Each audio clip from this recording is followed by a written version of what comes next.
children and the welcoming smiles of our neighbors painted a perfect picture of our fresh start. I remember the day we moved in. The air was filled with the scent of freshly cut grass, and my parents were beaming with hope. I, on the other hand, was a bit apprehensive about starting over in a new school, making new friends, and leaving my old life behind. It wasn't long before we met our next-door neighbor. He introduced himself as Mr. Giggles, a professional clown who performed at children's parties. With his colorful attire, exaggerated smile, and a voice that was perpetually upbeat, he was the epitome of a children's entertainer. My parents found him charming and eccentric, but something about him unsettled me. His eyes, though hidden behind thick layers of makeup, seemed to watch us a little too closely. As days turned into weeks, I began to notice Mr. Giggles's peculiar habits. He would often be outside, tending to his garden or washing his clown car, always positioned in a way that he could watch our house. I would catch glimpses of him staring from his window at odd hours, his gaze lingering a little too long. I tried to convince myself that it was all in my head, that he was just a friendly neighbor keeping an eye on the community. Strange occurrences started happening around our home. Items would go missing and then reappear in odd places. I would hear soft footsteps outside my window late at night, and on several occasions, I found clown paraphernalia, like balloons and juggling balls, in our backyard. My parents dismissed these as pranks by local kids, but I couldn't shake the feeling that Mr. Giggles was involved. My fear of Mr. Giggles intensified when I started having nightmares about him. In these dreams, he would be in our house, his painted smile stretching impossibly wide as he tiptoed around, watching us sleep. I would wake up in a cold sweat, feeling his presence lingering in the shadows of my room.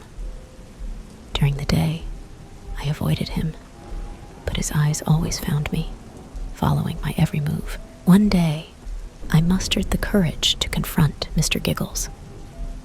I found him in his yard, surrounded by colorful props and costumes. My heart raced as I approached him, but I was determined to get answers. I asked him about the strange occurrences, about the feeling of being watched. His smile never faltered as he assured me that it was all a misunderstanding, that he was just a friendly neighbor who meant no harm. But the way he looked at me, his eyes cold and calculating, told a different story. My suspicions grew when I overheard a conversation between my parents. They were discussing a series of burglaries in our neighborhood and how the police suspected someone local was involved. Connecting the dots, I became convinced that Mr. Giggles was the culprit. I decided to gather evidence to prove to my parents that our neighbor was not who he seemed. One night, I decided to conduct a stakeout. I stayed up, watching Mr. Giggles's house from my bedroom window. Hours passed, and just as I was about to give up, I saw him leave his house in full clown attire, carrying a large, unmarked bag. I followed him at a distance, my heart pounding with every step. He moved stealthily, disappearing into the shadows as he made his way towards the center of the neighborhood. I watched from a hiding spot as Mr. Giggles approached one of the houses. He expertly picked the lock and slipped inside. My suspicions were confirmed. He was the burglar. I quickly called the police, whispering my location and what I had witnessed. As I waited for them to arrive, I realized the gravity of the situation. Mr. Giggles was more than just a creepy neighbor. He was a criminal. The police arrived swiftly, catching Mr. Giggles red-handed as he exited the house with stolen valuables. He he didn't resist arrest. Instead, he looked directly at me, his smile finally fading. In that moment, I saw the man behind the clown makeup, a man capable of deceit and crime. The police thanked me for my bravery, and my parents hugged me, relieved that the nightmare was over. The revelation about Mr. Giggles shook our community, but it also brought us closer together. Neighbors looked out for each other, and the streets felt safer. My family and I finally settled into our new life, free from the shadow of the clown next door. I learned to trust my instincts and to stand up against fear, and that sometimes the true face behind a mask can be more frightening than any fictional horror. It's supposed to be the experience of a lifetime, Jenna said, her eyes gleaming with excitement. We were huddled around a small table at our usual hangout spot, the dimly lit Café Noir. Jenna, always the adventurous one, had heard rumors about a mysterious midnight circus that appeared only once a year in a remote location outside town. They say it's like nothing you've ever seen before, she added. My friends and I exchanged skeptical glances. Alex, the rational one, raised an eyebrow. Sounds like an urban legend to me, he remarked. But the thrill of adventure was too tempting to resist. We agreed to go, driven by curiosity and the desire for a memorable night. We drove through the dark, winding roads, guided only by the faint moonlight. The deeper we ventured into the forest, the more I felt a sense of unease. Finally, we saw it, a collection of colorful tents and flickering lights in a clearing. The circus had an eerie charm, its presence both alluring and foreboding. We entered the gates, greeted by the sound of whimsical music and the smell of popcorn. The atmosphere was electric, a mix of excitement and something else I couldn't quite place. We explored the grounds, marveling at the oddities and performers that roamed the area. The highlight of the night was the main tent, where the clown was set to perform. He was the talk of the circus, known for his mind-bending tricks. We found seats close to the front, the anticipation building as the tent filled with spectators.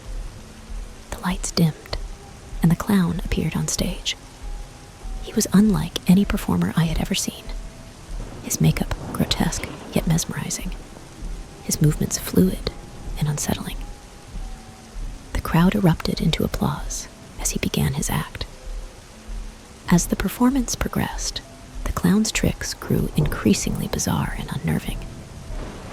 He would make objects disappear and reappear in impossible places, bend reality with his words, and manipulate shadows as if they were alive.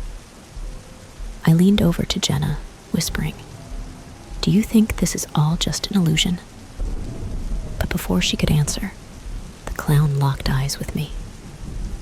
A shiver ran down my spine as he smiled, a twisted grin that seemed to see right through me.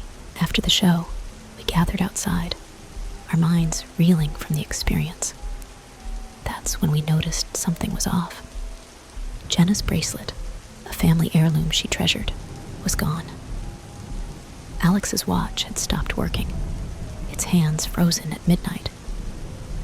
And I couldn't remember the last few hours clearly, as if parts of my memory had been erased. Panic set in as we realized the clown's tricks had real consequences.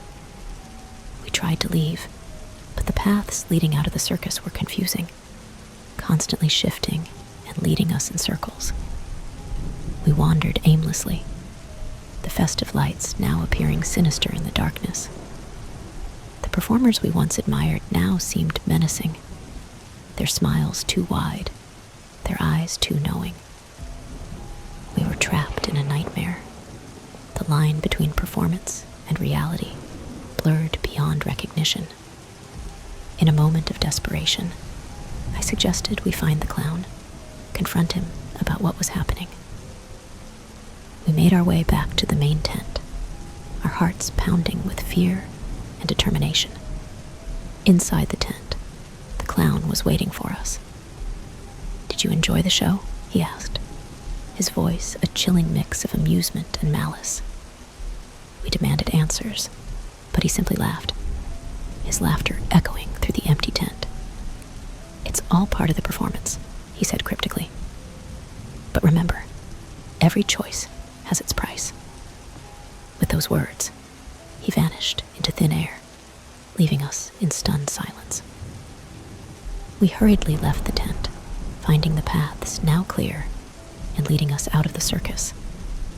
We never spoke of that night again, the memories too surreal and frightening to revisit.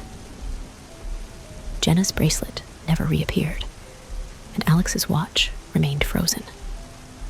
As for me, the gaps in my memory haunted me, a constant reminder of the clown's final words.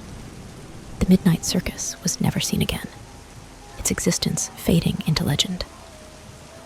But the consequences of our curiosity lingered, a warning of the dangers that lie in the allure of the forbidden and the price of venturing into the unknown.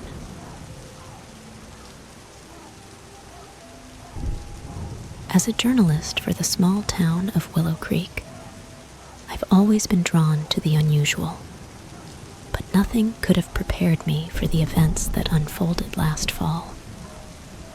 It started with reports of people experiencing uncontrollable laughter, their mirth quickly turning into sheer terror.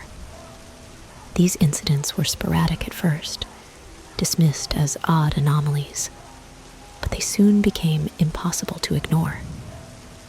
The victims had little in common, except for one detail. They had all recently attended events where a traveling clown had performed. The clown, known as Mr. Jingles, was a fixture at community gatherings, entertaining with his jokes and magic tricks. He seemed harmless, a regular entertainer, but the coincidence was too strong to overlook. Driven by a mixture of curiosity and concern, I began to investigate. I attended one of Mr. Jingles's performances, watching him closely. He was a master of his craft, but there was something unsettling in his gaze, a darkness that didn't match his jovial persona. After the show, I approached him for an interview. He agreed, but his answers were evasive, his laughter a little too forced. I left with more questions than answers. I delved into the town's archives, searching for any link between Mr. Jingles and the bizarre occurrences. What I uncovered was chilling. A series of historical tragedies in Willow Creek, all coinciding with the appearances of a traveling clown over the decades. The pattern was undeniable. Every few generations, a clown would arrive, and soon after, the town would be plagued by unexplained events, from mysterious illnesses to unaccountable deaths. My research led me to an old diary belonging to the town's founder.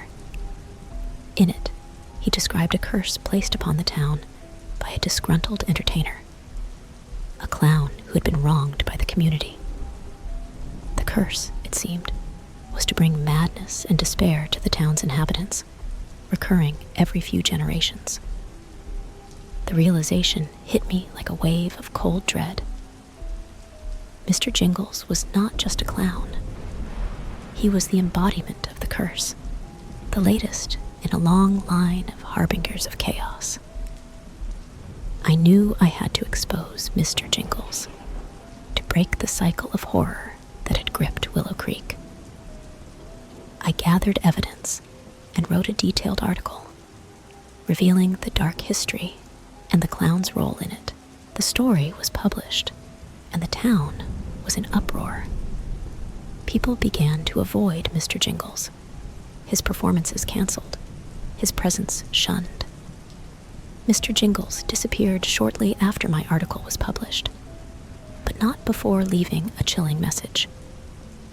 "The laughter will never die," it read, a sinister promise that the curse would endure. In the weeks that followed, the strange incidents ceased, the town slowly returning to normal. But the fear lingered, a haunting reminder of the laughing sickness that had once gripped Willow Creek. Life in Willow Creek has since regained a semblance of normalcy, but the memory of those terrifying weeks remains. As a journalist, I had sought the truth, but in doing so, I had uncovered a horror that was both ancient and ever-present. The curse of the laughing sickness may have been subdued, but in the back of my mind, I know that some horrors are cyclical, lying dormant until the next cycle begins.